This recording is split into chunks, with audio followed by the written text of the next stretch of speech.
KW Continente presenta los análisis y comentarios del ingeniero José Isabel Blandón y Fernando Correa. Muy buenos días, Panamá. Hoy es miércoles 30 de marzo. Usted nos ve por Next Canal 21, nos escucha por KW Continente. Un día en el que, bueno, ya en funciones, ya entran los nuevos miembros de la Junta Directiva del canal nombrados por el presidente Laurentino Cortizo. Ayer fueron ratificados en presidencia, en un día también en el que los bomberos amenazan con una marcha. Hay también amenazas de paro en el sector transporte por el alto costo del combustible. En este momento se está realizando una protesta, o va a realizarse una protesta en la escuela, esto es en el área de Panamá Este, es en el centro educativo, los padres de familia de la escuela bilingüe del sector sur de Tocumen protestarán hoy para exigir al Menuca nombramientos de personal de aseo, administrativos y cuerpo docente. Esto será desde las 6 de la mañana y ya están afuera de la escuela. Un día también en el que el presidente Martinelli, fue ayer el expresidente Martinelli al Colegio Nacional de Abogados. Bueno, ahí prometió, además de nombrar su calvario de 8 años frente a todo lo que ha pasado en la justicia panameña, y bueno, que hoy vamos a tratarlo a las 7:30 de la noche, pues prometió mejorar la justicia si llega a la presidencia en el 2024. Un día también en el que, en el caso de lo que debe ser esta discusión en la asamblea acaban de escuchar lo de la UNACHI y qué debe pasar con la sanción de esta ley. Un día en el que nuestra selección va al honor. Hoy sale a este último juego contra Canadá, ya sin ninguna posibilidad de ir al Mundial. Ayer fue un día realmente de vértigo, sobre todo en la Confederación Africana, donde Camerún se clasificó al último minuto del tiempo extra en un juego en Argelia contra Argelia. Lo que pasó en Nigeria, vergonzoso. Los fanáticos aupados del Mundial se tiran a la cancha y la destruyen. Portugal sin ningún problema, igual que Polonia, son los países europeos que ya van ese paso adelante. Más adelante Karen Jordán va a tener todo lo que va a ser quiénes van a ser los clasificados ya directos al Mundial. Recuerden que hoy puede definirse el segundo y el tercero. ¿Cuál va a ser el orden en que queden Estados Unidos, México y Costa Rica? Depende de los resultados de esta noche, sobre todo de ese encuentro que llevarán entre Estados Unidos y Costa Rica en San José. Bueno, hoy la lotería jugará en zona 8, 1, 5 y 9. Son las decenas sugeridas por don Monchi Díaz y KW Continente. Don José. Buenos días, Fernando. Buenos días. Buenos días a toda nuestra audiencia que nos sigue en KW Continente Radio y en Canal 21 Next TV. Hoy es 30 de marzo, penúltimo día del tercer mes o del primer trimestre del año 2022. Muchas cosas que contarles para que usted tome sus decisiones. Recuerde, nosotros les informamos, usted decide. Oiga, Fernando, qué hermoso el balón con que se va a jugar allá en Qatar con el Al Rila, lo que quiere significar el viaje. El viaje. Demostrando el balón, la cultura, la arquitectura, las naves y la bandera del país Qatar. Hermoso balón en el que se va a jugar. No estaremos allí nosotros, pero estaremos dándole seguimiento a todo lo que pase allí. Nosotros seguiremos preparándonos para el próximo, sin duda alguna. Hoy hay un partido aquí de mero trámite, en realidad.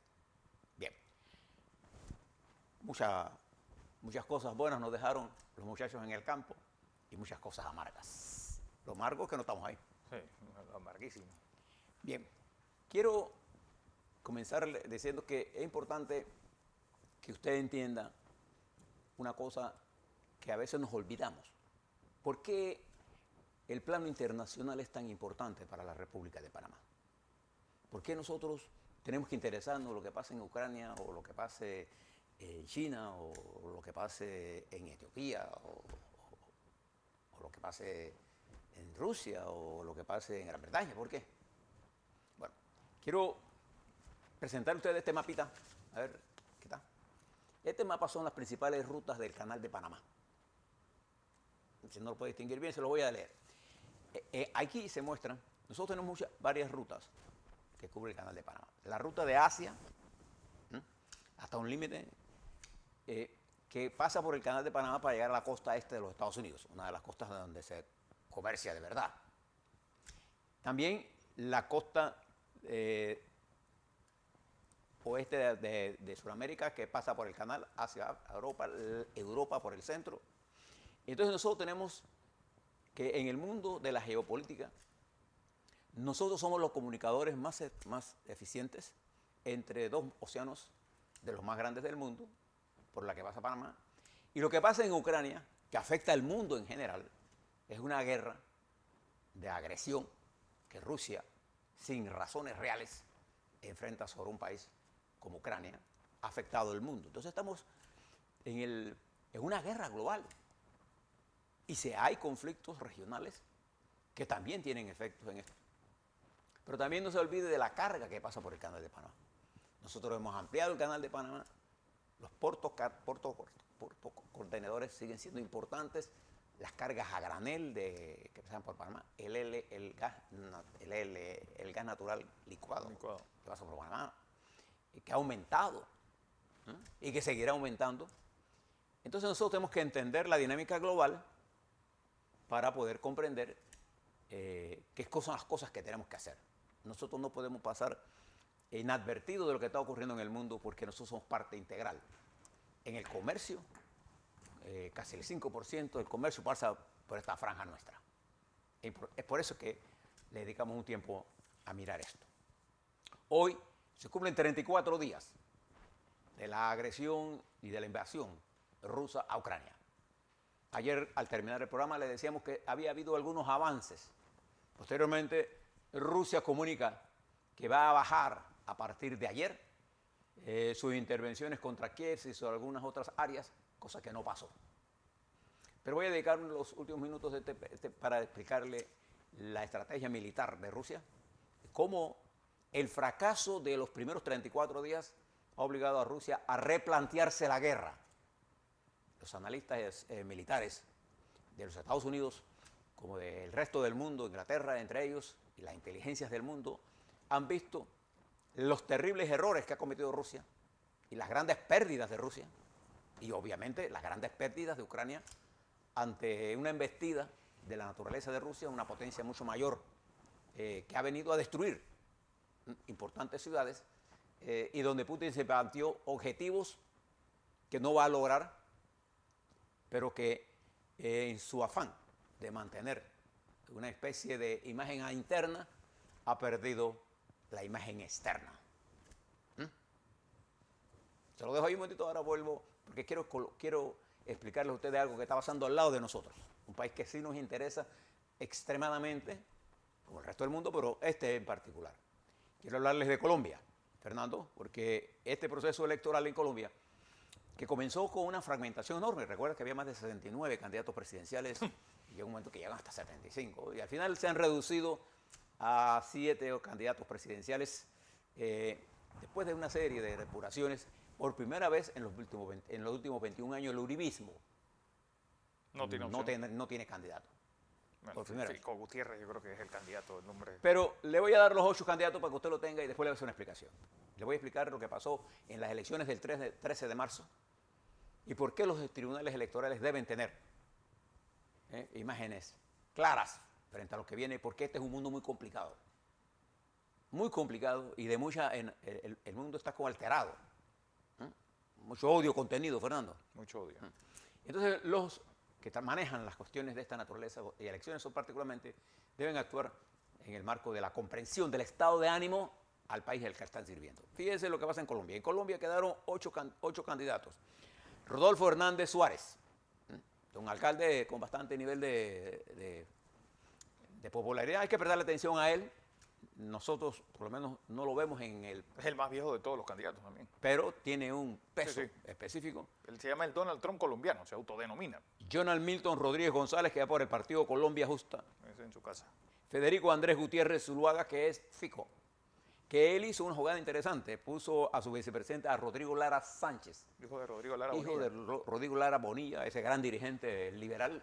Este muchacho apoyaba a Fajardo y es de parte de ese grupo. Y creo que él lo hizo con la doble intención de que si él gana o va a la segunda vuelta, el liberalismo y el Consejo tendrían una representación en su candidatura. Fíjese, una jugada inteligente la que hizo el candidato Federico Gutiérrez, que es de la derecha, que va con un candidato del centro, de vicepresidente. Sergio Fajardo Valderrama, que va por la coalición Centro Esperanza, que comenzó muy fuerte y ha terminado más débil, es uno de los posibles candidatos a segunda vuelta. Enrique Gómez Martínez, Partido Movimiento de Salvación Nacional, nosotros no lo vemos en la jugada, pero puede estar. Gustavo Francisco Petro Urrego, sin duda alguna, el candidato de mayor simpatía, el candidato que debería ganar, es el único que tiene probabilidad de ganar en segunda vuelta. En primera vuelta. Pero en primera vuelta. Es difícil para él, por la fragmentación que existe.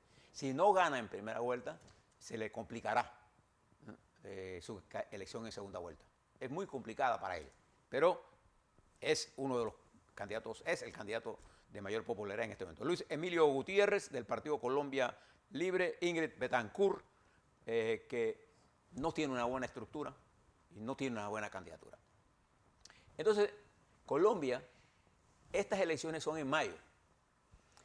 Hubo elecciones el 13 de mayo, perdón, el 13 de marzo. Recuerda, el 13 de marzo, el mismo día que el Partido Panameñista hizo sus votaciones aquí, nosotros lo explicábamos. Bueno, esas elecciones del 13 de marzo en Colombia fueron altamente cuestionadas por el gran dirigente colombiano que es el expresidente Uribe, pero Uribe perdió, pero le hizo un daño estructural al Tribunal Electoral al alegar una cosa que al final lo que resultó era, no es que el uribismo quedó con menos votantes, sino que el Colombia histórica de Petro era la que se le había restado 200.000 votos. Y resulta que Petro, cuando se hace la evaluación nueva de todo, no hubo reconteo, que era lo que pidió Uribe. No hubo, los partidos lo rechazaron.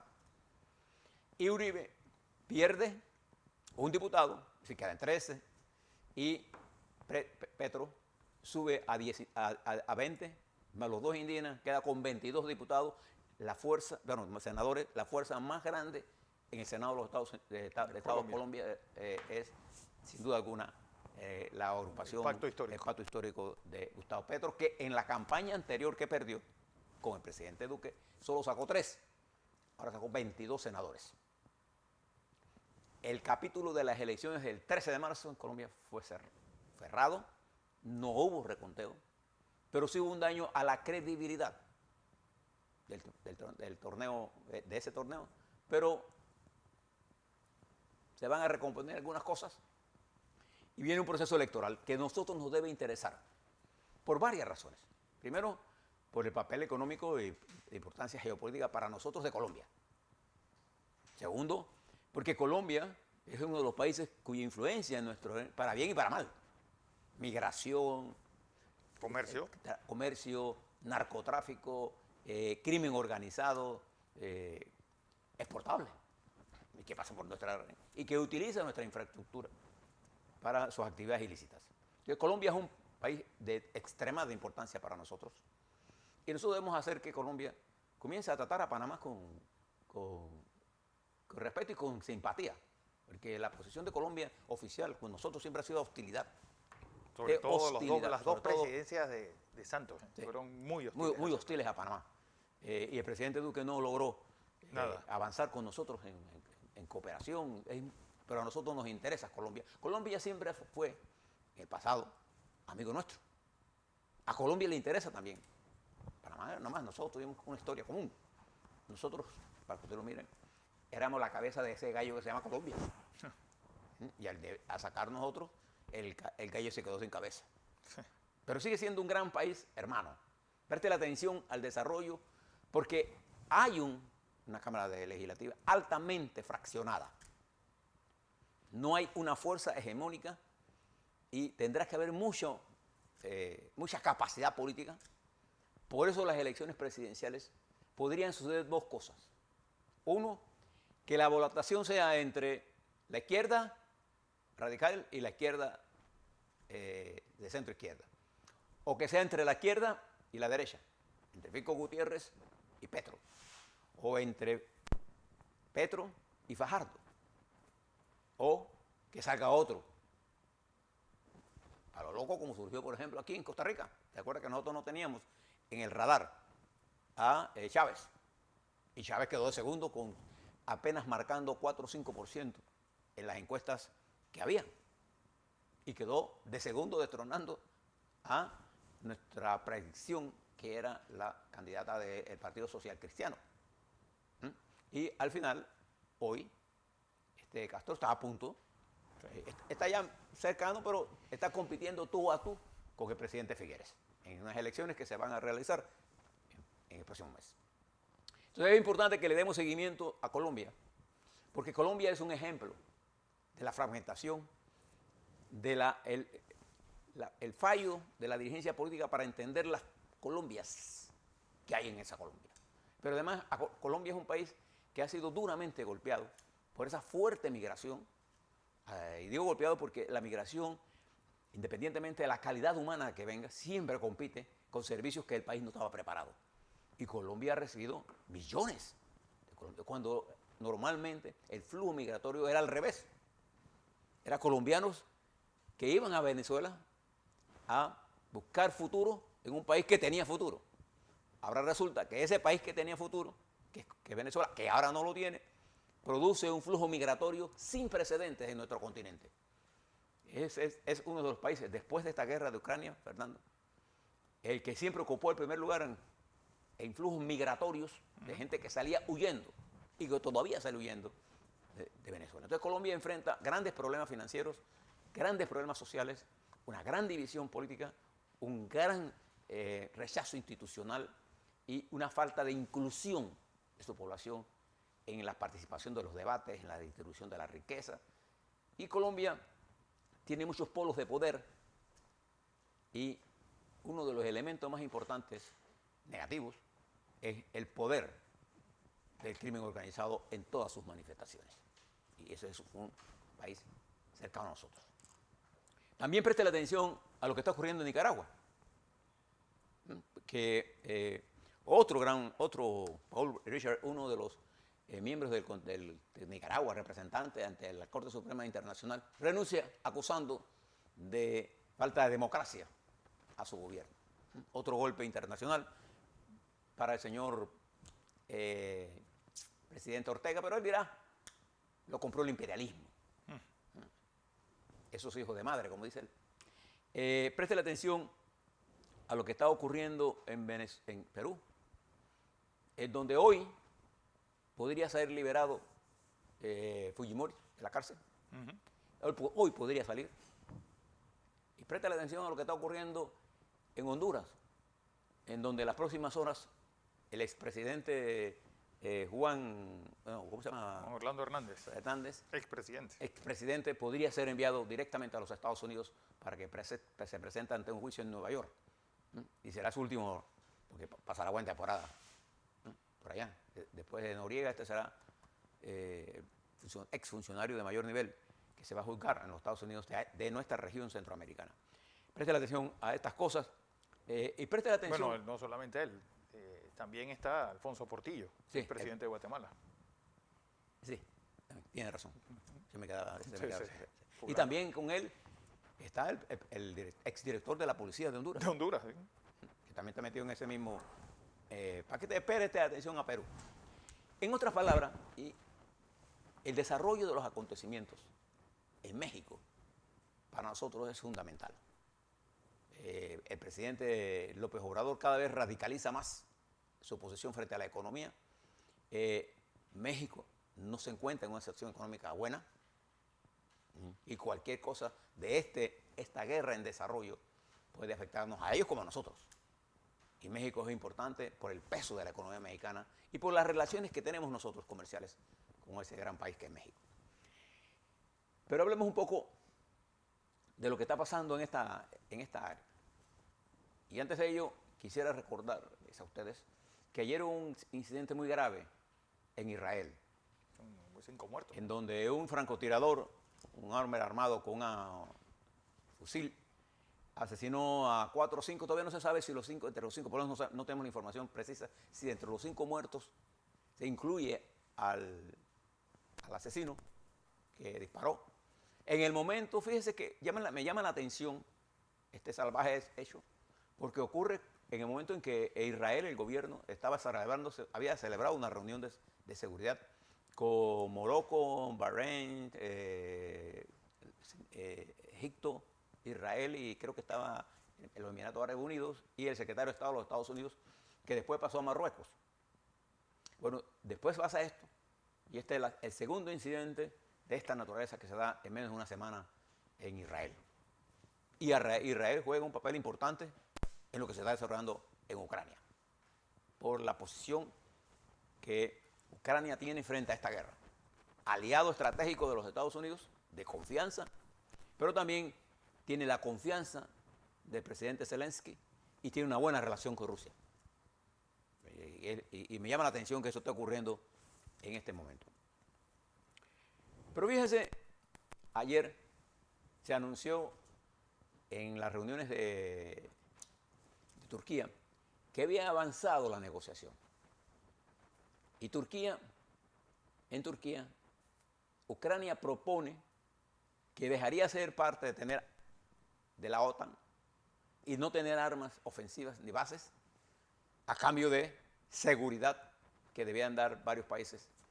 Y hace una propuesta que la delegación rusa la llamó interesante, para darle un nombre. Y los rusos proponen que para afianzar la confianza en el proceso negociador, ellos van a bajar la intensidad sobre Kiev y otra ciudad. Yarkov. No, otra ciudad más arriba de Kiev. Yarkov. Y ellos dicen eso en la mañana, de allá. Pero toda la noche ha habido un asalto con cohetes contra Kiev y contra lo que dijeron que no iban a hacer. La inteligencia militar de los otros países, con la información que dispone satelital, indica que Rusia se encuentra atrapada en una movilización hecha por una dirección militar incapaz. En la distribución de las tropas rusas en Ucrania ha sido un grave error. Entonces han tenido que recurrir al bombardeo indiscriminado para meter terror a la población civil. Y es probable, dicen las fuentes de inteligencia occidentales, que este ataque aéreo sea para movilizar sus tropas, unas que van a salir hacia Bielorrusia para aprovisionarse de las grandes pérdidas que han tenido en términos militares, en términos de hombres, en términos de equipo, en términos de municiones y de comida, para volver a atacar. El secretario de Estado de los Estados Unidos dice que no ve ningún cambio en la actitud de Rusia de destruir Ucrania. Igual el presidente Biden, que ayer habló con 5 presidentes, 5 altos dirigentes europeos, entre ellos el primer ministro de Inglaterra, Boris Johnson, el canciller de Alemania, Olaf Scholz, el presidente de Francia, Emmanuel Macron, el presidente Draghi de Italia, y creo que son los 4 que conversó Biden, y expresaron su desconfianza de lo que estaba diciendo Rusia y que van a mantener las medidas. De hecho, desde ayer se está produciendo una presión fuerte sobre diplomáticos rusos que actúan como espías en países como Bélgica, como los Países Bajos, y Rusia responde de la misma forma, expulsando diplomáticos. La guerra continúa en todos los frentes, en el frente del espionaje, en el frente cibernético, en el frente económico, con grandes consecuencias para el mundo. Por eso es que esta guerra ya es una guerra mundial. No es nada más el ataque a una parte del territorio de un país, sino es el ataque que ha generado también a la economía rusa. Fíjese lo que dice el Fondo Monetario de un análisis de la economía rusa. Rusia va a entrar en una terrible recesión en los próximos meses. Las medidas que se han tomado contra Rusia van a provocar una recesión y un desempleo extraordinario. Y a Putin no le preocupa eso, porque ellos tienen recursos. Pero la oligarquía esa, que ahora en esta guerra se ha desnudado, nosotros no la conocíamos, Fernando. Usted se imagina, nada más póngase a pensar, cómo un hombre puede acumular una riqueza para comprarse un yate de 1.000 millones. Y no es uno. ¿Cómo se hicieron esas multimillonarias fortunas desde el 91 con Yeltsin y ahora con Putin, durante los 20 años de Putin? ¿Cómo se enriquecieron ellos y Putin y su entorno de una forma tan salvaje, tan insultante?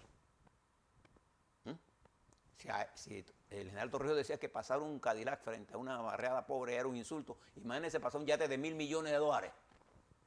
Sí, ¿Cómo es posible que esta gente, y además gente con oscuro pasado, sin nada, con las privatizaciones y con la corrupción interna, con los sobreprecios, se hicieron fortunas enormes que andan dando vuelta por el mundo?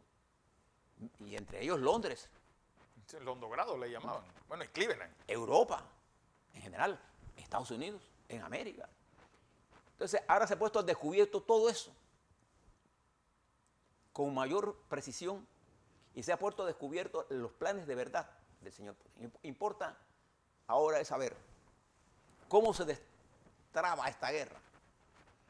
Va a ser complicado porque los objetivos de Putin ahora quedan reducidos a una cosa que no injustificaba esta agresión terrible sobre Ucrania y este ataque a la población civil ucraniana. Pero además ha generado un nivel de hostilidad global de las grandes potencias, porque los países como africanos que dependen de las ayudas de Rusia y de China no han dicho ni pío. Incluso China ha entrado a un proceso en un momento crucial para China, porque era el ascenso de Xi Jinping, que es en octubre, pero se enfrenta China al problema del COVID-19, que ha cerrado Shanghái. Se encuentra China frente a un problema de recesión y de grandes caídas de las inversiones privadas en el área de muy inmobiliaria, en donde Evergrande anuncia que va a vender uno de los grandes proyectos que tenía en Shanghái por 550 millones, pero está endeudado por 300.000 millones de dólares. Entonces, China enfrenta grandes problemas y el dilema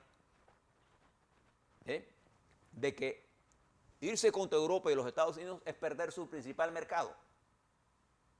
Y la teoría que se expresaba en el equipo que publicó aquella comunicación que habla del Financial Times, de que China le convenía que se desgastara Rusia, los Estados Unidos y Europa, no funciona. En primer lugar, porque si ustedes observan lo que pasó lo que está pasando en la bolsa de valores de los Estados Unidos, el valor del dólar, Fernando, está pasando exactamente lo contrario. La economía norteamericana sigue fuerte. Y la economía europea, ayer... Es una moneda de refugio también. En tiempos de incertidumbre, el oro, el dólar suben de precio. Exactamente. Entonces, todas estas cosas no salieron como estaban planeando. Pero la guerra está planteada. Y le hablaba del Canal de Panamá, porque le voy a dar algunas cifras para que usted vea la importancia para nosotros de entender lo que está ocurriendo globalmente en nuestros vecinos y en el mundo, para cuando uno haga análisis, uno poder entender. Ayer, voy a terminar aquí, esta primera fase, escuchaba a algunos diputados jóvenes del grupo de independientes hablar sobre la Caja del Seguro Social y sobre sus finanzas. Y me di cuenta que ellos no habían estudiado nada de lo que estaban hablando. Ellos generalmente no dicen entender cosas que no entienden. Un informe de proyección de finanzas requiere un manejo matemático. Y algunos son abogados, obviamente su conocimiento matemático es muy leve, pero deben leer más, deben estudiar más. Nadie ha dicho que el apoyo de los fondos de minera va a resolver el problema de la IBM.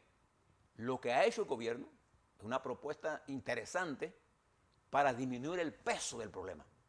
Bien, esto es el déficit crónico. Y ese es el camino, hay que reforzar los ingresos.